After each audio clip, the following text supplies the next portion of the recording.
Welcome back, and Mark joins me now in the studio. Mark, what's up first? Well, first up today, we're going to get Chinese reaction to the bloody protests in Iran. Thousands of opposition protesters have been taking to the streets in the Iranian capital, calling for democratic reform. Protests have been broken up by riot police, and at least 8 people have been reported killed. The Iranian authorities say 300 others have been arrested. Earlier this week, US President Barack Obama condemned the crackdown and urged those unjustly detained to be released. So how have people in China been reacting to the Iranian protests? Let's cross to our researcher Kevin Jia, who has been looking into online reaction. So Kevin, just how have Chinese net users been reacting to these riots and the news about them?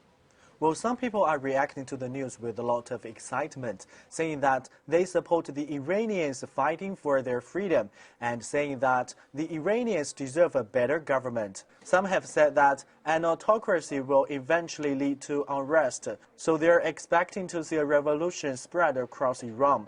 Others say that it's not good that the protesters are causing chaos when the country is facing a lot of difficulties, as well as what they call international enemies. They say the protests will only cause more problems for the country. What else have they been saying about it, Kevin? Well, most of the comments we've seen are from people saying that this must have something to do with the US, as it's clearly what the American government would like to see. They say these people are being used by the enemy of the current Iranian government. Others don't agree. They say that Iranian society has its own problems, which are the real reasons for the unrest. They say the people are just protesting to express their anger and dissatisfaction to their government.